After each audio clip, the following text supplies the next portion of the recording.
Hello everyone, कैसे हैं आप सब। आई होप कि आप सब बहुत अच्छे होंगे। सो गाइज, आज के क्लास में हम लोग बात करने वाले हैं अपने आगे के टॉपिक पे, जो कि होगा प्रिंसिपल ऑफ होमोजेनिटी। देखो, प्रिंसिपल ऑफ होमोजेनिटी बहुत ही सिंपल सा चीज़ है। पहले हमने सीखा कि हम लोग एक यूनिट से दूसरे यूनिट में कैसे चेंज करते हैं।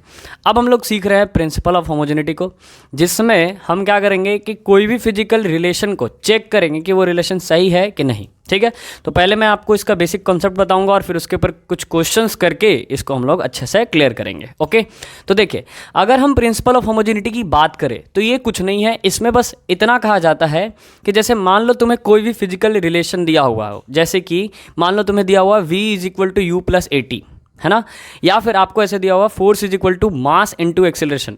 तो इसमें कहा जाता है कि कोई भी अगर आपके सामने फिजिकल रिलेशन आ रहा है तो उसका जो LHS साइड का डायमेंशन होगा और जो RHS साइड का डायमेंशन होगा, दोनों क्या होगा, सेम होगा। जस्ट लाइक कि अगर मान लो हम एक इक्वेशन लेते हैं v = u + at, ओके, या फिर अगर मान लो हम दूसरा कोई इक्वेशन लेते हैं F = मास इनटू एक्सेलरेशन, तो ये जो LHS है ये है LHS, तो LHS का डायमेंशन और ये है RHS और RHS का डायमेंशन। ठीक है, इन दोनों का डायमेंशन क्या होना चाहिए, सेम होना चाहिए। अगर सेम है तो ये फिजिकल रिलेशन सही है, और अगर ये सेम नहीं है तो फिजिकल रिलेशन गलत है।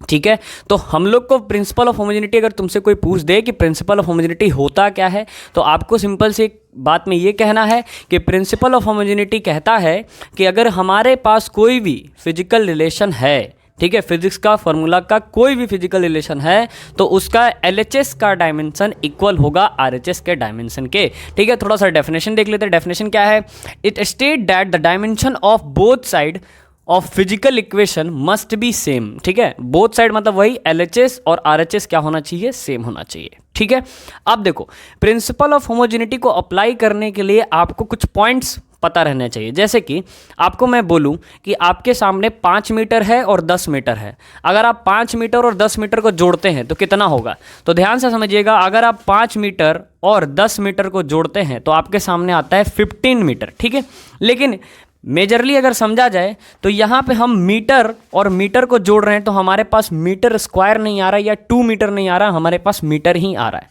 ठीक है, अगर ध्यान से समझो तो ये 5 और 10 तो बस एक न्यूमेरिकल वैल्यू है ना। अगर हम यूनिट्स को जोड़ें, ये देखो, मीटर और मीटर को अगर हम जोड़ रहे हैं तो यहाँ पे 2 मीटर नहीं हो रहा, यहाँ पे मीटर ही हो रहा है। तो ये बेसिक चीज़ आपको समझना है कि अगर हम लेंथ को लेंथ से जोड़ें तो वो 2 लेंथ नहीं होगा, वो लेंथ ही होगा, और अगर हम लेंथ को लेंथ से माइनस करें तो वो 0 नहीं होगा, वो लेंथ ही होगा। जैसे जस्ट लाइक कि अगर हम मान लो ऐसा कर दे, 10 मीटर को हम माइनस कर दे 5 मीटर से, तो यहाँ पे 5 मीटर आएगा। लेकिन ये 10, 5, 5 ये जो है ये न्यूमेरिकल वैल्यू है। लेकिन अगर यूनिट्स की बात करें तो हम मीटर को मीटर से माइनस कर रहे हैं तो हमारे सामने क्या आ रहा है, मीटर ही आ रहा है। ठीक है, तो यहाँ पे दो चीज़ आपको ध्यान में रखना है कि अगर आप कोई भी फिजिकल क्वांटिटी को, फिजिकल क्वांटिटी यानी कि जैसे लेंथ है, मास है, टाइम है, इनको अगर आप जोड़ते हैं तो ऐसा नहीं वो 2 गुना हो जाएगा। यूनिट के बेसिस पे, नंबर के बेसिस पे नहीं, यूनिट के बेसिस पे वो 2 गुना नहीं होगा, वो क्या हो जाएगा, वही चीज़ हो जाएगा। ठीक है, होप कि जो मैं समझाना चाह रहा हूँ आपको समझ में आ रहा होगा। और तीसरा चीज़ आपको क्या समझना है, 2 चीज़ तो आपने समझ लिया कि जोड़ना और घटाना, जोड़ने पे भी मीटर ही आएगा और घटाने पे भी मीटर ही आएगा। ये मीटर के केस में हो सके तो केजी के केस में भी बन सकता है, कोई भी केस में बन सकता है। ओके, अब यहाँ पे थोड़ा सा ध्यान से समझो। अगर मैं आपको बोल दूं कि 5 मीटर है और 5 केजी है, क्या तुम इन दोनों को जोड़ सकते हो, तो कभी भी पॉसिबल नहीं है। क्यों, क्योंकि केजी एक मास का क्वांटिटी है और मीटर एक लेंथ का क्वांटिटी है, और कभी भी हम लोग 2 डिफरेंट क्वांटिटीज़ को ऐड नहीं कर सकते हैं। ठीक है ना, तो यही चीज़ को मैंने पॉइंट्स वाइज लिखा है कि देखो 2 और मोर फिजिकल क्वांटिटी, यहाँ फिजिकल होना चाहिए था लेकिन फिर भी मैंने क्वांटिटी लिख दिया। तो 2 or more quantity can be added or subtracted if and only if their dimension are same. 2 और 2 से ज़्यादा क्वांटिटी को तुम तभी ऐड या सब्ट्रैक्ट कर सकते हो जब उसका डायमेंशन क्या हो, सेम। जैसे कि लेंथ को लेंथ के साथ जोड़ा तो लेंथ ही आएगा, और लेंथ को लेंथ के साथ घटाया तो लेंथ ही आएगा। हम चाहे लेंथ और मास को जोड़ना तो कभी भी ऐड नहीं होगा। ओके, इतना क्लियर है। अब इसके बाद क्या है, हमारे सामने कुछ क्वेश्चन है। मैंने टोटल यहाँ पे 10th क्वेश्चन रखा है, 10 क्वेश्चन है अपने सामने। इन 10 क्वेश्चन को हम लोग अप्लाई करते हैं और सीखते हैं कि प्रिंसिपल ऑफ होमोजेनिटी कैसे वर्क करता है, कैसे काम करता है। ओके, तो चलिए देखते हैं इन 10 क्वेश्चंस को। सो गाइज, अब हम लोग शुरुआत करते हैं अपने पहले क्वेश्चन से। हमारा पहला क्वेश्चन है v is equal to u plus a t. हमें क्या करना है, हमें इसे चेक करना है कि ये जो इक्वेशन हमारे सामने दिया हुआ है v is equal to u plus a t, क्या ये इक्वेशन सही है। तो हम लोग यहाँ पे चेक करते हैं। अगर हमारे सामने पहला क्वेश्चन मैं लेके चल रहा हूँ कि v is equal to u plus a t है और इसको हमको चेक करना है। ओके, तो सबसे पहले हम क्या करेंगे, हम लोग को काम क्या करना है, हम लोग काम करना है कि दोनों साइड का डायमेंशन क्या होना चाहिए, सेम होना चाहिए। तो सबसे पहले हम v का डायमेंशन निकालेंगे, और अगर हम v का डायमेंशन निकालेंगे तो आप सबको पता है वेलोसिटी होता है डिस्प्लेसमेंट बाय टाइम, और इसका डायमेंशन मैं डायरेक्टली लिख रहा हूँ होता है LT-1। ठीक है, देखो बाबू, अगर आपने पिछला लेक्चर नहीं देखा है तो ये वीडियो देखने का मतलब ही नहीं बनता है, क्योंकि आपको अगर डायमेंशन नहीं पता है तो ये चीज़ आप कर ही नहीं सकते। तो आप लोग पहले डायमेंशन वाला चीज़ को क्लियर कर लें। ठीक है, वेलोसिटी जो होता है, v जो होता है वो होता है फाइनल वेलोसिटी, और उसका डायमेंशन होता है LT-1, और u होता है इनिशियल वेलोसिटी। तो चाहे वेलोसिटी फाइनल रहे चाहे वेलोसिटी इनिशियल रहे, डायमेंशन तो सेम होने वाला है।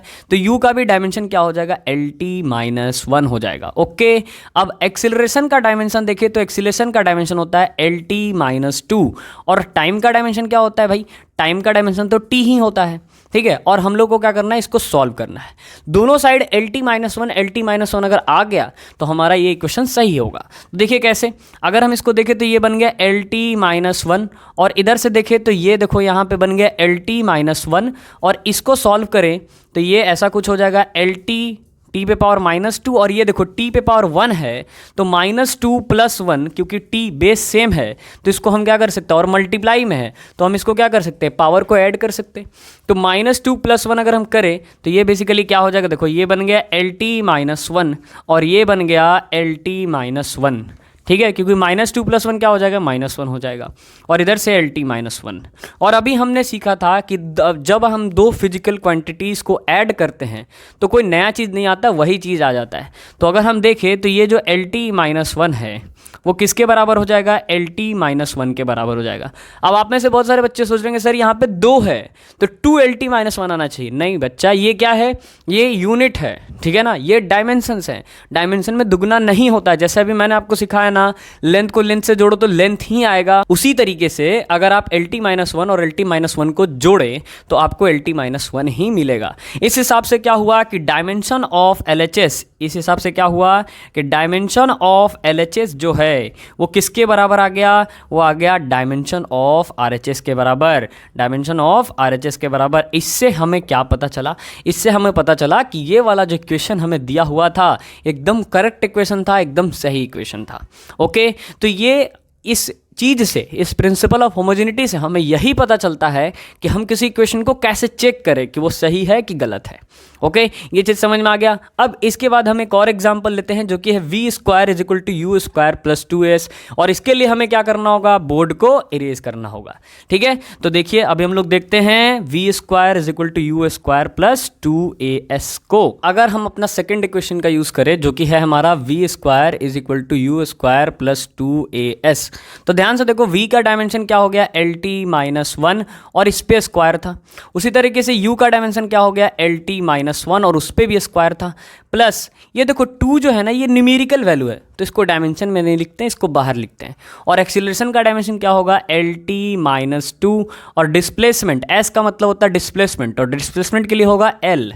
ओके, अब इसको हम लोग सॉल्व करेंगे तो देखो ये स्क्वायर बोथ पे है, माने पूरे पे है, तो इस पे भी ऐसे ऐसे टूट जाएगा ये L² और t⁻², और यहाँ से देखो तो ये भी ऐसे टूट जाएगा L² t⁻²।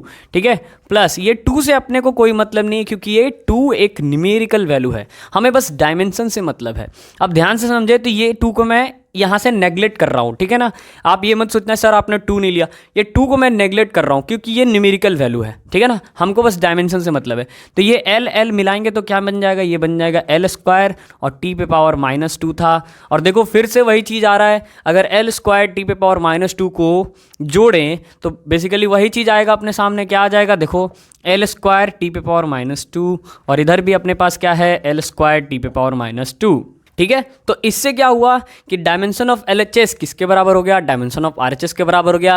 मतलब ये जो सेकेंड इक्वेशन हमें दिया गया था ये भी अपना सही था। तो अभी हमने 2 इक्वेशन को देख लिया, ये दोनों सही था।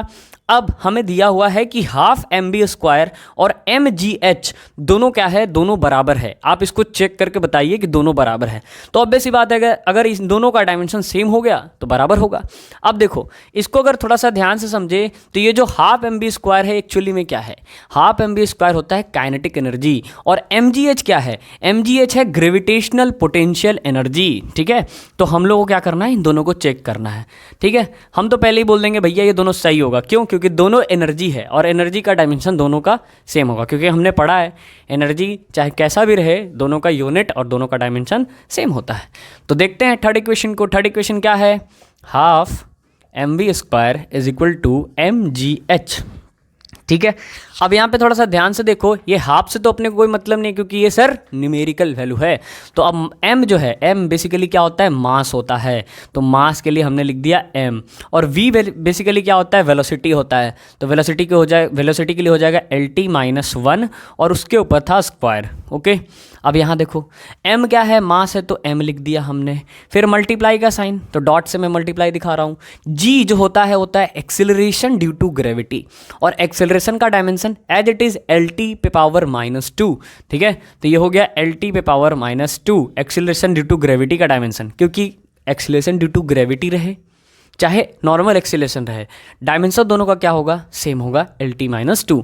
और h बेसिकली हाइट को दिखा रहा है, तो हाइट के लिए हम क्या लेंगे, L लेंगे, क्योंकि मैंने आपको पहले बताया था लेंथ नापो, ब्रेथ नापो, हाइट नापो, डेप्थ नापो, सब के लिए लंबाई ही ना नाप रहे हो तो लेंथ ही लेना है, L ही लेना है, तो यहाँ हो जाएगा L, है ना। ठीक है, क्लियर है। अब इसको हम सॉल्व करें तो ये m तो एज इट इज़ हो गया, इसका देखो तो ये बन गया L स्क्वायर और ये बन गया T⁻²। ये कैसे हुआ सर, तो ये स्क्वायर इसके अंदर आया तो ये बन गया L स्क्वायर और ये बन गया T⁻²। अब यहाँ से इसको देखें तो देखो ये m एज इट इज़, ठीक है, और ये जो L है ये मिलके क्या बन गया, L स्क्वायर और ये बन गया T⁻²।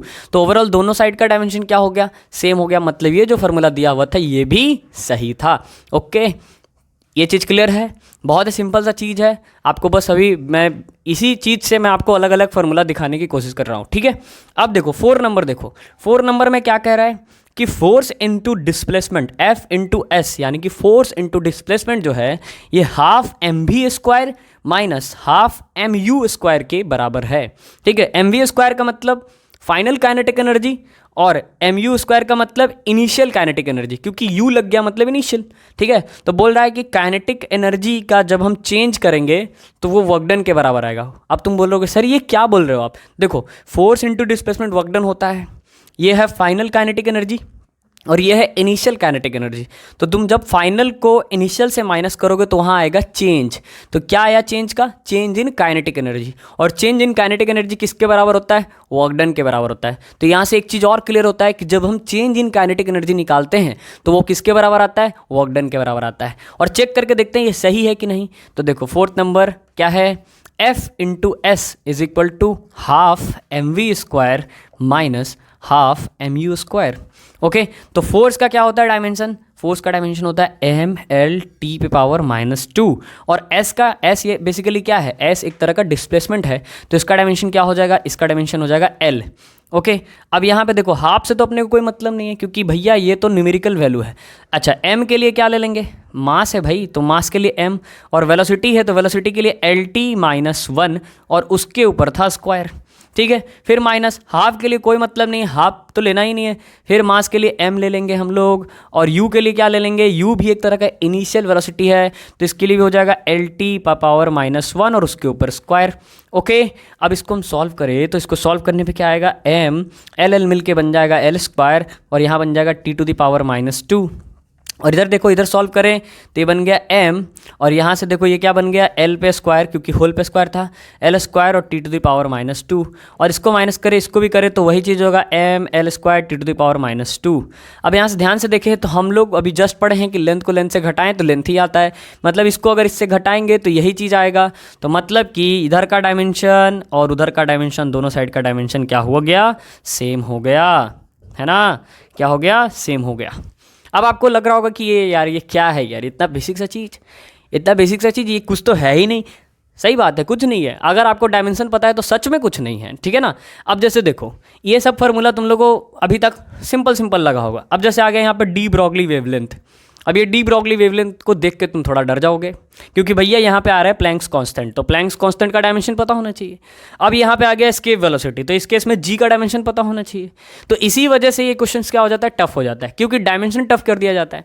तो अगर आपको डायमेंशन पे कमांड है तो ये बहुत ईजिली हो जाएगा, क्योंकि प्लैंक्स कांस्टेंट का डायमेंशन मैंने बता रखा है। ठीक है, आपने अगर वीडियो देखा है तो ये सारा चीज़ आपके लिए बहुत ईजी है, लेकिन फिर भी मैंने 10 क्वेश्चन लिखा है तो 10 क्वेश्चन तो बनाऊंगा ही, है ना, चाहे वीडियो बड़ा हो छोटा हो कुछ भी हो।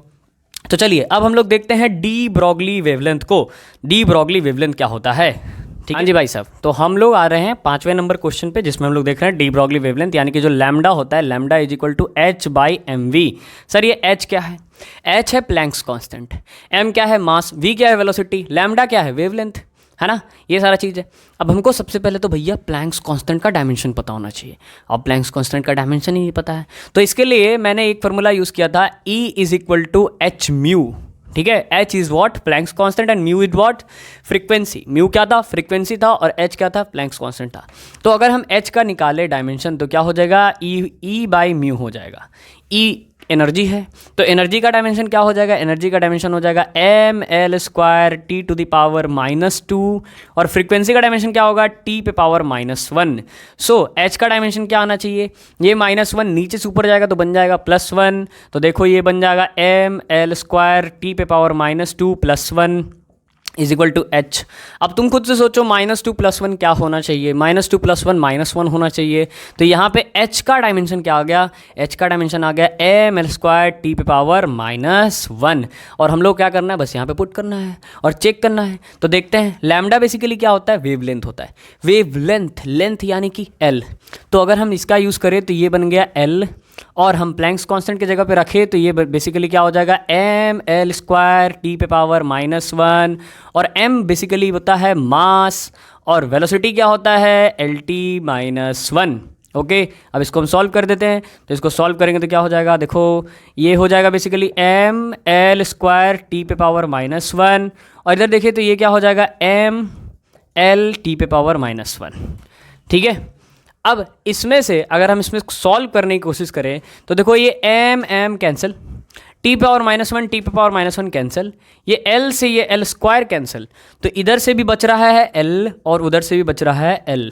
ठीक है, तो इस हिसाब से LHS और RHS का डायमेंशन सेम है, मतलब ये डी ब्रॉगली वेवलेंथ का इक्वेशन जो है ये एकदम सही है, एकदम करेक्ट है। ओके, तो ये चीज़ भी हो गया। तो भाई अब हम लोग देख रहे हैं एस्केप वेलोसिटी को। देखो एस्केप वेलोसिटी क्या होता है, ये एक ऐसा वेलोसिटी होता है कि इस वेलोसिटी से अगर तुम किसी ऑब्जेक्ट को अर्थ से फेंको तो वो ऑब्जेक्ट दोबारा अर्थ पे वापस नहीं आएगा, उसको हम कहते हैं एस्केप वेलोसिटी। अब आपके मन में जिज्ञासा हो रहा होगा, सर वो वेलोसिटी होता कितना है, तो वो होता है 11.2 किलोमीटर पर सेकेंड, मतलब कि 11.2 किलोमीटर 1 सेकेंड में चल जाना चाहिए। अगर इतना स्पीड किसी ऑब्जेक्ट का है तो वो दोबारा अर्थ पे वापस नहीं आएगा। ठीक है, अब तुम चाहे उस स्पीड से किसी भी चीज़ को फेंको, चाहे 1 kg का चीज़ हो, चाहे 1 किलो का मतलब 1 टन का चीज़ हो, है ना, तुम किसी भी चीज़ को फेंको अगर उतने स्पीड से तो वो अर्थ पे दोबारा वापस नहीं आएगा। उस वेलोसिटी को हम क्या कहते हैं, उस वेलोसिटी को हम कहते हैं एस्केप वेलोसिटी। और एस्केप वेलोसिटी का रिलेशन क्या आता है, एस्केप वेलोसिटी का रिलेशन आता है रूट अंडर 2gm/r। ठीक है, अब सर ये g क्या है, तो अगर आपने ग्रेविटेशन का लेक्चर देखा होगा, नहीं देखा है आगे देखोगे, तो g बेसिकली होता है ग्रेविटेशनल कांस्टेंट, और जिसका वैल्यू होता है 6.67 × 10⁻11। इसके यूनिट पे नहीं जाते क्योंकि यूनिट मैंने पहले ही बता रखा है ना। और मास की अगर बात करें तो ये मास बेसिकली मास ऑफ अर्थ है, और मास ऑफ अर्थ कितना होता है, मास ऑफ अर्थ की अगर हम बात करें तो ये होता है 6.4 × 10⁻24 kg, है ना, इतना होता है आई थिंक, हाँ यही होना चाहिए। और रेडियस ऑफ अर्थ की अगर हम बात करें तो रेडियस ऑफ अर्थ कितना होता है 6400 किलोमीटर। ठीक है, तो अगर इन सारे वैल्यूज़ को यहाँ पुट किया जाए और इसका रूट किया जाए तो वैल्यू कितना आएगा, एस्केप वेलोसिटी कितना आएगा, एस्केप वेलोसिटी आएगा 11.2 किलोमीटर पर सेकेंड। मतलब 1 सेकेंड में अगर 11.2 किलोमीटर कोई चीज़ चल रहा है तो वो दोबारा अर्थ पे वापस नहीं आएगा अगर इतने स्पीड से किसी चीज़ को फेंक दिया जाए तो। ठीक है, तो हम लोग को क्या करना है, इसको चेक करना है। सर ये v क्या है, वेलोसिटी है, g क्या है, ग्रेविटेशनल कांस्टेंट है, m क्या है, मास है, और r क्या है, रेडियस है। तो हमको इसको चेक करना है। अब तुम्हारे सामने रूट आ गया, तुम रूट देख के डर रहोगे, तो देखो रूट आ गया तो कुछ करना नहीं है भाई। देखो दोनों साइड में क्या कर दो, स्क्वायर कर दो। क्या कर दो, स्क्वायरिंग बोथ साइड। ठीक है ना, स्क्वायरिंग बोथ साइड। अब इसको करने से फ़ायदा क्या होगा, इसको करने से फ़ायदा हो जाएगा, इधर बन गया वी स्क्वायर, उधर बन गया 2gm/r, क्योंकि इधर स्क्वायर करेंगे तो रूट उड़ जाएगा, है ना जी। अब ध्यान से देखो, v का डायमेंशन क्या लिख दो, LT-1, और इसके ऊपर स्क्वायर चढ़ा दो, इधर आ जाएगा 2 से तो कोई मतलब नहीं है, तो 2 को मैं उड़ा देता हूँ क्योंकि ये तो भैया न्यूमेरिकल वैल्यू है। अब हमको g का डायमेंशन लिखना है। अरे भाई g का डायमेंशन लिखना है, g का डायमेंशन नहीं आता सर, भूल गया मैं। चलो फिर से निकाल लेते हैं, है ना। हम लोग जानते हैं कि F इज इक्वल टू होता है gm1m2/r²। अब ये मत बोलना नहीं बताया आपने, ये पहले से पता होगा आपको। हमको g निकालना है तो ये बन जाएगा FR² divided by m1 into m2, और इधर बच जाएगा g। अब फोर्स का डायमेंशन लिख देंगे MLT-2, ठीक है। r का हो जाएगा बेसिकली L², और m1 m2 का क्या हो जाएगा m इंटू m, है ना जी, m इंटू m। अब देखो यहाँ से एक m कट गया, एक m नीचे से ऊपर जाएगा, ये L² और ये मिल जाएगा, तो m नीचे से ऊपर गया तो m पे पावर आ गया -1, ये l और स्क्वायर मिला तो बन गया l पे क्यूब और t पे power -2। That is the dimension of g, है ना। और अगर हमको ये g का डायमेंशन मिल गया तो हम इसको पुट कर देते हैं। तो यहाँ पे हमने g का डायमेंशन पुट कर दिया, क्या, m पे पावर -1, l पे पावर क्यूब और t टू द पावर -2, और मास के लिए हम एज इट इज़ मास रख दिए, और रेडियस बेसिकली लेंथ में होता है तो हम l रख दिए। ओके, अब देखो ये लेंथ इससे कट जाएगा और यहाँ पे केवल स्क्वायर बच जाएगा, और यहाँ से अगर इसको सॉल्व करें तो ये बन जाएगा L² t पे पावर -2, और इसको सॉल्व करें तो देखो ये बेसिकली क्या है, यहाँ पे है m पे पावर -1 और यहाँ पे है m पे पावर +1, तो -1 + 1 मिलके क्या बनेगा, 0 बनेगा, है ना। ध्यान से देखो, ये हो गया -1 + 1, ये मिलेगा तो क्या बनेगा, 0 बनेगा, है ना। और ये बन गया L² और यहाँ से बचा t टू द पावर -2, तो ये तो 0 हो गया सर। और किसी भी नंबर के पावर अगर 0 हो जाए तो ये नंबर 0 नहीं होगा, वो उसका वैल्यू क्या हो जाएगा, 1। जैसे देखो, अगर मैं बोलूँ कि 1000 का पावर 0 है तो इसका मतलब क्या है, इसका मतलब 1 है ना। तो उसी तरीके से अगर m का पावर 0 है तो इसका मतलब 1 है। ये मत सोचना कि वो पूरा वैल्यू 0 हो जाएगा, और सर 0 हो जाएगा तो 0 × समथिंग 0 हो जाए, ऐसा नहीं होता है ना। बेसिक तो पता होगा आपको, है ना। तो देखो यहाँ से क्या बन जाएगा, ये बन जाएगा L² t पे पावर -2, और इधर से बन जाएगा L² t पे पावर -2, और दोनों साइड का डायमेंशन सेम हो गया, मतलब ये चीज़ सही है ना। तो इसको हम लोग कहते हैं एस्केप वेलोसिटी। और क्या होता है एस्केप वेलोसिटी, ये भी पता चल गया होगा। ये रेडियस ऑफ अर्थ है, ये मास ऑफ अर्थ है, ये g का वैल्यू है, इन सबको पुट करते हैं तो v का वैल्यू आता है। इसको हम कहते हैं एस्केप वेलोसिटी। इतना वेलोसिटी से किसी भी ऑब्जेक्ट को फेंके तो दोबारा अर्थ पे वापस नहीं आएगा। तो हमने एस्केप वेलोसिटी तक डन कर लिया, मतलब हमने 6 फार्मूला क्लियर कर लिया। अब हमारे सामने आ रहा है E = mc²। हमेशा आप लोगों ने इस फॉर्मूले को देखा होगा अपने लाइफ में, है ना। बचपन से जब हॉर्लिक्स वगैरह का प्रचार भी देखते होगे तो ये चीज़ आता था, है ना। हॉर्लिक्स वगैरह के एडवर्टाइजमेंट में भी आइंस्टाइन का इक्वेशन E = mc² हमेशा हमें देखने को मिलता था। तो आज हम इसको चेक करते हैं कि क्या ये E = mc² सही है ना। कैसे चेक करेंगे, तो भैया वही फिर से प्रिंसिपल ऑफ होमोजेनिटी का यूज़ करेंगे। तो देखते हैं, तो वही हम लोग अपना 7th नंबर करने वाले हैं, जो कि है E = mc²।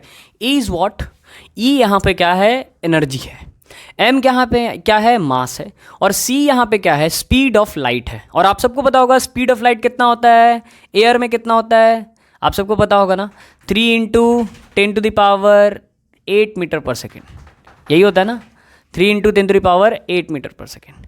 तो ये है स्पीड ऑफ लाइट। एक्चुअली में देखो ये वैल्यू जो होता है वो होता है 2.85 × 10⁸ मीटर/सेकेंड, लेकिन हम लोग राउंडिंग ऑफ में पढ़ लेते हैं 3 × 10⁸ मीटर/सेकेंड। ओके, तो ये है स्पीड ऑफ लाइट। तो हम लोग को वैल्यू पुट करना है। अब देखो एनर्जी का डायमेंशन हम पुट करें तो बन गया ml² t to the power -2।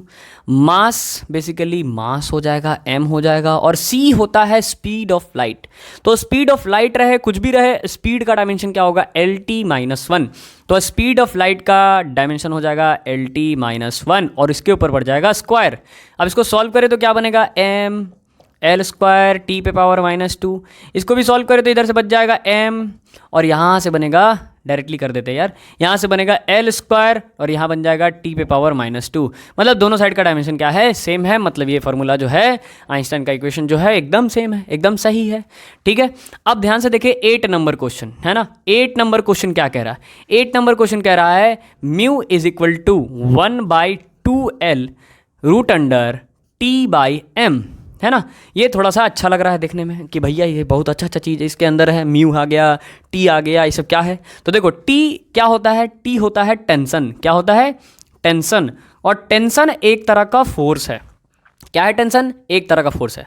कैसा फोर्स है सर, देखो अगर किसी धागे पे फोर्स लगे, किसी स्ट्रिंग पे फोर्स लगे, है ना, तो उसको हम क्या कहते हैं, टेंशन का नाम देते हैं, है ना। Force on string is called tension. तो टेंशन एक तरह का समझो कि फोर्स है, पहले भी मैंने डिस्कस कर रखा है। तो ये जो होता है ना टेंशन, एक तरह का क्या होता है, फोर्स होता है। तो जैसे आपको फोर्स का डायमेंशन पता है उस तरह से टेंशन का डायमेंशन होगा। और m तो आप जान रहे हैं हमेशा से, मास, और l मतलब लेंथ। और ये जो सर ये म्यू है, ये क्या है, ये म्यू होता है फ्रीक्वेंसी। ये क्या होता है, फ्रीक्वेंसी। ठीक है, और ये जो फार्मूला है सर, ये फार्मूला कहाँ यूज़ होता होगा, आपके मन में डाउट हो रहा होगा, ये सर फार्मूला कहाँ यूज़ होता है। तो देखो जब कोई पेंडुलम ऐसे ऐसे वाइब्रेट करता है ना या ऑसिलेट करता है ना, तो उसके अंदर एक फ्रीक्वेंसी जनरेट होता है। तो उस फ्रीक्वेंसी को निकालने का ये फार्मूला होता है। ठीक है, वो लेंथ का लंबाई है L, जो धागे पे जो भी बॉब लटक रहा होता है ना, तुम ऐसा विजुलाइज करो कि यहाँ पे एक पेंडुलम है और ऐसे ऐसे कर रहा है। तो इस पेंडुलम में एक ऐसे रस्सी लगा हुआ होगा, ये जो रस्सी पे टेंशन लग रहा है वो है T, इस बॉब का मास है M, और ये जो रस्सी का लेंथ है वो है L। और इनको अगर इस तरीके से एडजस्ट किया जाए तो वो जो भी बॉब के अंदर फ्रीक्वेंसी बन रहा है वो इस फार्मूले से आता है। ठीक है, तो फ्रीक्वेंसी क्या है, फ्रीक्वेंसी जो है बेसिकली यहाँ पे किसको बताया जा रहा है, वो जो पेंडुलम में होता है उसको। ठीक, तो फ्रीक्वेंसी का डायमेंशन आप सबको पता है T⁻⁻1 होता है ना। तो यहाँ पे इसका डायमेंशन क्या हो जाएगा, T⁻⁻1। और इसको हम लोग सॉल्व करें तो 1/2 से तो कोई मतलब है ही नहीं, हमको किससे मतलब है, केवल L से, यानी कि लेंथ से। तो हम इसको चाहे तो ऐसे लिख सकते हैं, लेंथ का ऐसे, है ना, 1/L। अब तुम्हारे सामने फिर से एक प्रॉब्लम आ गया, सर रूट है। अच्छा रूट है, कुछ मत करो, रूट है तो क्या करोगे, स्क्वायर कर दो, स्क्वायरिंग बोथ साइड कर दो, कोई प्रॉब्लम नहीं भैया। तो हम इसको क्या कर देते, तुम्हारे लिए आसान करने के लिए हम क्या कर देते हैं, स्क्वायरिंग बोथ साइड। तो स्क्वायरिंग बोथ साइड करें तो इधर म्यू का स्क्वायर बन जाएगा और यहाँ बन जाएगा 1 ये जो है ये बेसिकली 4L बन जाएगा। और ये यहाँ पे क्या हो जाएगा, इस चीज़ को देखें तो ये बन जाएगा T/m, है ना। और ये अगर T/m बन गया तो यहाँ पे क्या होगा, ये म्यू स्क्वायर का डायमेंशन बन जाएगा T⁻⁻1 और उसका स्क्वायर, और ये बन जाएगा 1/L। क्योंकि देखो इस 1/4 से अपने को कोई मतलब नहीं है, क्यों, क्योंकि एक न्यूमेरिकल वैल्यू है। और यहाँ देखो टेंशन का डायमेंशन बन जाएगा MLT⁻⁻2, है ना। MLT-2 होता है ना फोर्स का डायमेंशन, तो ये MLT-2 हो गया। और नीचे क्या हो गया, अपना मास हो गया। अब देखो ये मास और मास कैंसिल हो गया, ये L और L कैंसिल हो गया, यहाँ से भी बच रहा है T⁻⁻2 और यहाँ से भी बच रहा है T⁻⁻2। तो दोनों साइड का डायमेंशन क्या हो गया, सेम हो गया, मतलब ये फार्मूला भी सही है। अब ये जो दो फार्मूला है, ये दो फार्मूला मैं बस आपको बता दे रहा हूँ, करना आपको है, ये आपको समझिए कि आपका होमवर्क है। तो अभी मैं बस आपको बता दे रहा हूँ कि कौन कौन चीज़ क्या क्या है, और आपको उसका क्या करना है, डायमेंशन खुद से करना है। ठीक है, और खुद से करके ये दो चीज़ को बताना है। अभी मैं डिस्कस कर दे रहा हूँ कि यहाँ जो वैल्यूज़ दिए हुए वो क्या क्या वैल्यूज़ दिए हुए हैं। ठीक है ना, देख लो, देखो अगर ध्यान से देखो तो सब समझ में आ जाएगा, है ना। बस बनाने की चीज़ है, दो अपने से बनाओ तब तो समझ में आएगा ना कि हाँ भाई तुम सीखे कि नहीं सीखे, है ना। तो देखो टी की अगर हम बात करें तो टी बेसिकली क्या है, यहाँ पे टी है यहाँ पे टाइम पीरियड। पहले हम फार्मूला को लिख लेते हैं, T = 2π√L/g। और सर ये टी का वाला जो फार्मूला है ये कहाँ यूज़ होता है, तो ये बेसिकली टाइम पीरियड निकालने के लिए यूज़ होता है। किसका टाइम पीरियड, वही पेंडुलम का टाइम पीरियड निकालने के लिए यूज़ होता है। तो अगर हम यहाँ से देखें तो टी जो है ये हो गया टाइम पीरियड, है ना। ये टेंशन नहीं है, ये क्या है, टाइम पीरियड है। ठीक, अब ये 2π से मतलब नहीं, क्योंकि 2π का डायमेंशन होगा नहीं, पाई का डायमेंशन होगा नहीं, 2 का होगा नहीं। L बेसिकली क्या है, L है लेंथ, है ना जी। और जो G है वो क्या है, G है एक्सेलरेशन ड्यू टू ग्रेविटी। ये क्या है, एक्सेलरेशन ड्यू टू ग्रेविटी। ठीक, तो ये भी बहुत सिंपल सा चीज़ है। अब यहाँ पे ध्यान से देखो, ये दूसरा जो फार्मूला है ये तो हमने 9th नंबर बताया, और 10th नंबर का फार्मूला देखो। 10th नंबर क्या है, V = P/ρ। ठीक है, तो ये V क्या है, V होता है वेलोसिटी ऑफ साउंड। क्या होता है, वेलोसिटी ऑफ साउंड, है ना। और ये जो P है, ये P क्या है, प्रेशर, क्या है, ये है P प्रेशर। और रो क्या है, रो बेसिकली यहाँ पे डेंसिटी का रोल अदा कर रहा है। किसी भी चीज़ में अगर मान लो हम वेलोसिटी ऑफ साउंड चेक कर रहे हैं तो हमको प्रेशर और डेंसिटी की ज़रूरत पड़ता है, इसीलिए root under pressure by density अगर हम करते हैं तो हमें वेलोसिटी ऑफ साउंड देता है। तो आपको मैंने दोनों फार्मूला में जो जो चीज़ यूज़ हुआ है वो मैंने बता दिया। अब आपको खुद से चेक करना है कि दोनों फार्मूला सही है कि नहीं। ठीक है, सही है तो समझो तुम सीख गए, और अगर सही नहीं आ रहा है तो समझो तुम नहीं सीख पाए हो। ठीक है, तुमको इस चीज़ को फिर से देखना होगा, और इसमें ज़्यादा कुछ है नहीं, बस आपको पता होना चाहिए कौन चीज़ क्या है और उसका डायमेंशन आपको पता होना चाहिए। तो होप गाइस कि आपको प्रिंसिपल ऑफ होमोजेनिटी समझ में आया होगा। अब इसके बाद हम लोग क्या करेंगे, इसके बाद हम लोग रिलेशन बनाएंगे। ठीक है, हमारे सामने कोई दो चीज़ रहेगा और उसको हम लोग क्या करना होगा, रिलेशन बनाना होगा। क्योंकि पहले ही मैंने बताया था डायमेंशन का जो एप्लीकेशन है इसमें हम लोग तीन चीज़ पढ़ते हैं। पहला, एक यूनिट से दूसरी यूनिट बदलना, और दूसरा प्रिंसिपल ऑफ होमोजेनिटी यानी कि जो चेक करना, और तीसरा रिलेशन को बनाना। तो अभी हम लोग देखते हैं थर्ड पार्ट को कि इसमें हम लोग कैसे रिलेशन को बनाते हैं। ठीक है, सो गाइज अब हम लोग देखते हैं कि अगर मान लो अपने सामने कोई फिजिकल रिलेशन है तो उसमें हमको एक नया रिलेशन बनाना है। नया रिलेशन यानी कि बार बार मैं बोल रहा हूँ नया रिलेशन नया रिलेशन, देखो नया रिलेशन बनाना नहीं होता है। नया रिलेशन क्या करना होता है, जैसे कि देख रहे हो आप, आपके सामने ऐसा ऐसा क्वेश्चन दे रखा है कि f is equal to a root x plus b t square. आपने कभी ऐसा फॉर्मूला नहीं देखा होगा। अब यहाँ पे जो a है b है, इसका वैल्यू आपको पता करना है कि इस a का डायमेंशन क्या होगा, इस b का डायमेंशन क्या होगा। ऐसे इस तरह का इक्वेशन दे रखा है, इसमें पूरा b का डायमेंशन क्या होगा, a का डायमेंशन क्या होगा। इस तरीके का इक्वेशन दे रखा है, बोल रहा है इसमें a और b का डायमेंशन क्या होगा, है ना। तो इस तरीके के क्वेश्चन आएंगे और उसमें आपसे पूछ देगा a b c d, किसी भी चीज़ का डायमेंशन आपसे पूछ देगा। तो इसका एक ही पॉइंट है, एक ही क्लू है, उसी क्लू पे पूरा क्वेश्चंस बनता है। क्या है क्लू, कैसे बनता है, सब समझते हैं। तो इसको मैंने 3 क्वेश्चन से डन करने की कोशिश करी है और 3 क्वेश्चन में ओवरऑल आराम से हो जाएगा। तो देखते हैं क्वेश्चन क्या है कि सबसे पहला क्वेश्चन अगर हम देखें तो क्या है, find the dimension of a by b। आपसे क्या पूछ रहा है, a का डायमेंशन नहीं पूछ रहा है, b का भी डायमेंशन नहीं पूछ रहा है, आपसे क्या पूछ रहा है, a बाई b का डायमेंशन पूछ रहा है। तो बोला find the dimension of a by b in the equation दे रखा है f is equal to a root x plus b t square, where f is the force and x is the distance and t is the time. तो आपको f यहाँ पे force दिया है, x distance दिया है और t टाइम दिया है, और आपसे पूछ रहा है a बाई b का डायमेंशन।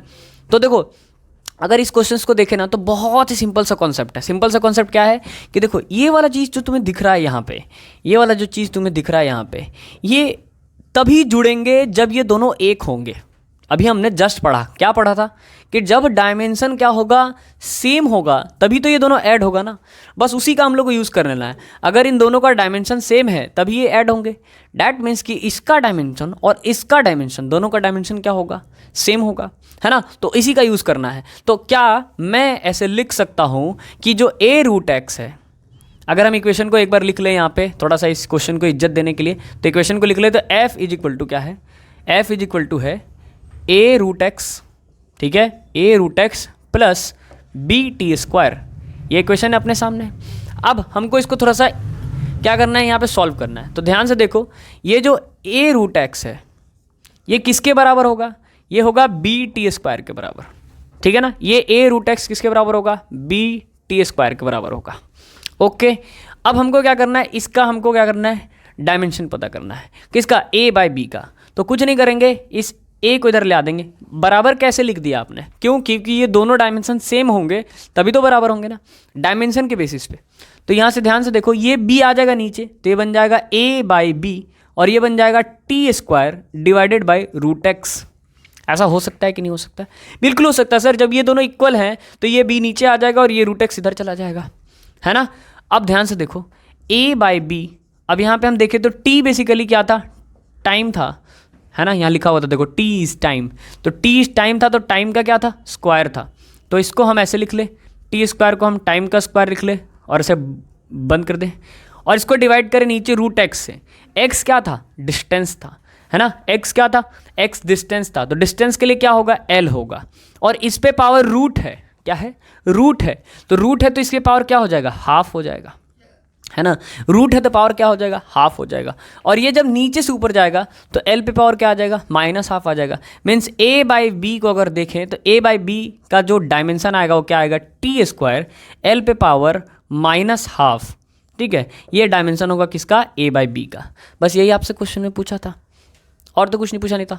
तो यही ऐसे आपको क्या करेगा, क्वेश्चन लिख देगा और आपको ऑप्शंस दे देंगे। तो ऑप्शंस में ऐसा कुछ ऑप्शन रहा तो आपको टिक कर देना है। तो बहुत ही सिंपल सा चीज़ था, कोई बहुत बड़ा चीज़ नहीं था, बहुत ही सिंपल सा चीज़ था, है ना। अब इसी तरीके से हम लोग दूसरा क्वेश्चन देखते हैं।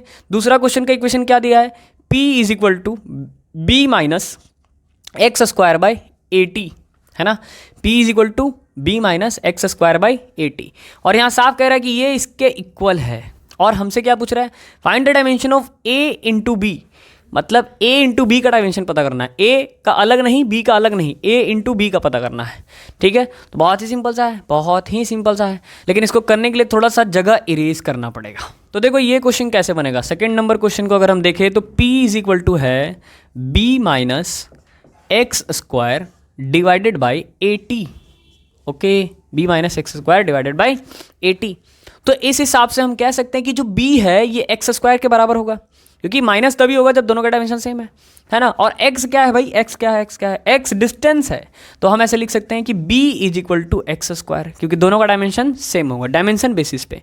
और x अगर डिस्टेंस है तो b का डायमेंशन क्या हो जाएगा, डिस्टेंस के लिए हम लोग l का यूज़ करते हैं और इस पर स्क्वायर है तो b का डायमेंशन हो जाएगा l स्क्वायर। हमने b का डायमेंशन निकाल लिया, अब हमको a का निकालना है। तो हम देख रहे हैं कि प्रेशर जो है, सॉरी प्रेशर नहीं है, ये पावर है, जो पावर है वो 80 1/80 है। तो क्या मैं ऐसे लिख सकता हूँ, P इज इक्वल टू 1/80 लिख सकता हूँ। तो 80 जब इधर चला जाएगा तो 80 इज इक्वल टू क्या लिखा जाएगा, 1/P लिखा जाएगा।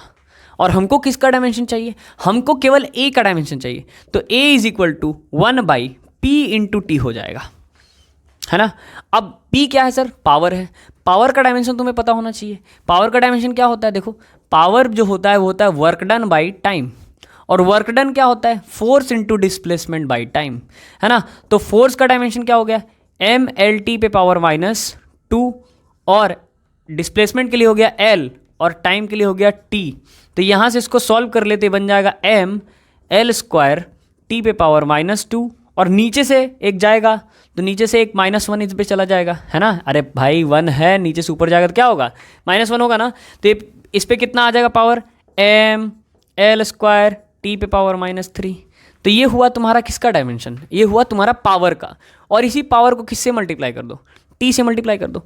तो देखो क्या होगा, A का डायमेंशन क्या आएगा, 1/, पावर का डायमेंशन क्या है, mL square T to the power -3, और इसके साथ एक और t का मल्टीप्लाई होगा। तो एक और t का मल्टीप्लाई होगा मतलब t पे पावर 1 है, -3 + 1 -2 होगा। तो यहाँ पे a का जो डायमेंशन आएगा वो क्या आएगा, 1/mL स्क्वायर t पे पावर -2। ये -2 कैसे लिखा मैंने, -3 + 1 -2 बन जाएगा। अब ये सारा वैल्यू ऊपर चला जाएगा। जब ये सारा वैल्यू ऊपर जाएगा तो m पे पावर -1, L पे पावर -2 और T पे पावर +2 हो जाएगा। मीन्स इसी चीज़ को मैं ऐसे लिख सकता हूँ ना, इसी चीज़ को मैं ऐसे लिख सकता हूँ, नीचे से ऊपर जा रहा था m पे पावर -1, ये नीचे से ऊपर जा रहा था L पे पावर -2, और ये नीचे से ऊपर जा रहा था T पे पावर 2। ऐसा हो सकता है। तो A का डायमेंशन ये आ गया। अब लेकिन हमसे क्वेश्चन में क्या पूछा था, हमसे क्वेश्चन में पूछा था A इंटू बी का डायमेंशन, A इंटू बी का डायमेंशन बताओ, ठीक है। तो अगर हम A इंटू बी का डायमेंशन बनाएं तो देखो A इंटू बी, A का डायमेंशन अपने पास ये है, तो ये है m पे पावर -1, L पे पावर -2 और T पे पावर 2, और B कहाँ गया भाई, B है L स्क्वायर। तो यहाँ पे हम L स्क्वायर लगा दें। तो अब तुम खुद से देखो, एक है -2, एक है +2, दोनों मिलेगा तो क्या बन जाएगा, L पे पावर 0, और L पे पावर 0 मतलब 1। तो A इंटू बी का जो डायमेंशन आएगा वो क्या आएगा, m पे पावर -1 और T पे पावर 2, ठीक है। तो अगर ऑप्शन में ऐसा रहे तो टिक कर देना है।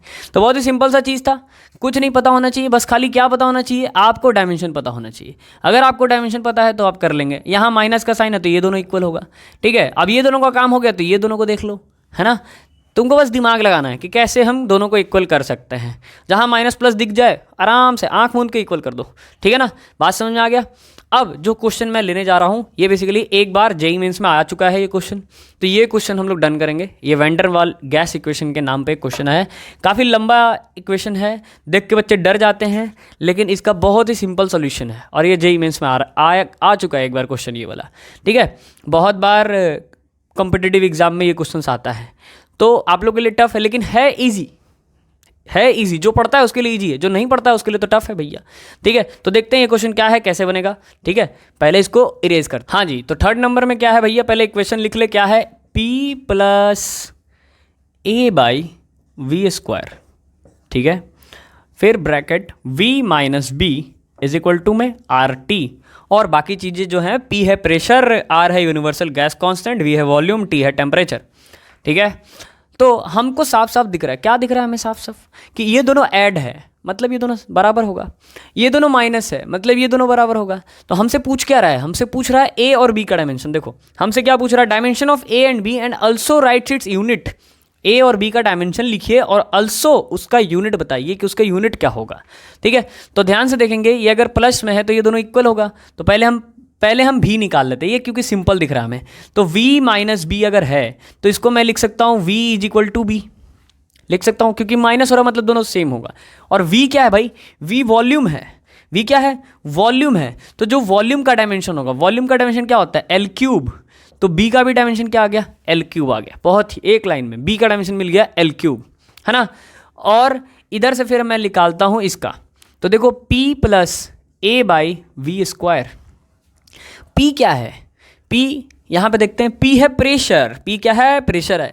तो मतलब कि ये जो P है ये A बाई वी स्क्वायर के बराबर होगा कि नहीं होगा। हमको किसका डायमेंशन चाहिए, हमको A का चाहिए, तो A इज इक्वल टू क्या हो जाएगा, P इंटू वी स्क्वायर। और P क्या है, प्रेशर, प्रेशर क्या होता है, फोर्स बाई एरिया, हम इसको लिख देते हैं, ये क्या होता है, फोर्स बाई एरिया। और V क्या है, वॉल्यूम है, और वॉल्यूम का स्क्वायर कर रखा है। तो फोर्स बाई एरिया मतलब फोर्स के लिए हो जाएगा एम एल टी पे पावर -2, और एरिया के लिए क्या हो जाएगा, एल स्क्वायर हो जाएगा, है ना। एरिया के लिए क्या हो जाएगा, एल स्क्वायर हो जाएगा, और वॉल्यूम के लिए क्या हो जाएगा, एल क्यूब हो जाएगा। और एल क्यूब के ऊपर भी स्क्वायर कर रखा है, क्या कर रखा है, एल क्यूब के ऊपर भी स्क्वायर कर रखा है।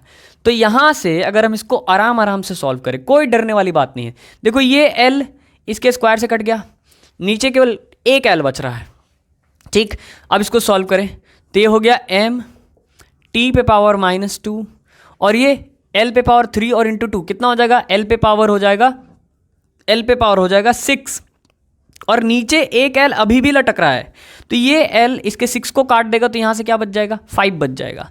तो ओवरऑल हमारे पास जो a का डायमेंशन आएगा वो क्या आएगा, a का डायमेंशन m, ठीक है, और यहाँ से क्या आ गया, t पे पावर -2, और यहाँ से क्या बच रहा है, l पे पावर 5।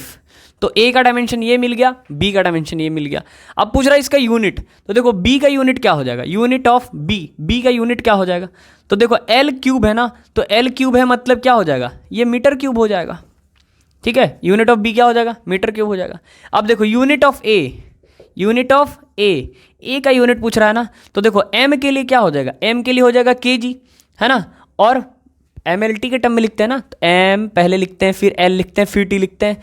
L के लिए मीटर हो जाएगा, और मीटर पे पावर क्या है, 5 है, kg meter to the power 5, और सेकेंड पर स्क्वायर।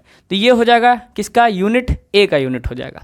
तो इस तरीके से आपको क्या करना है, A और B निकालना है। बहुत सिंपल सा चीज़ है, आपको प्लस माइनस पकड़ना है और उसको क्या कर देना है, सॉल्व कर देना है। अब देखो ये टफ क्यों होता है, जो बच्चा नहीं पढ़ के आए वो इक्वेशन देख के ही डर जाता है कि भाई क्या क्या दे दिया, यूनिवर्सल गैस कांस्टेंट दे दिया, टी टेम्परेचर दे दिया, और जबकि उसका यूज़ ही नहीं है। ये यूनिवर्सल गैस कांस्टेंट और टी टेम्परेचर का कोई यूज़ ही नहीं है। यूज़ तो भैया बस इसका और इसका है ना।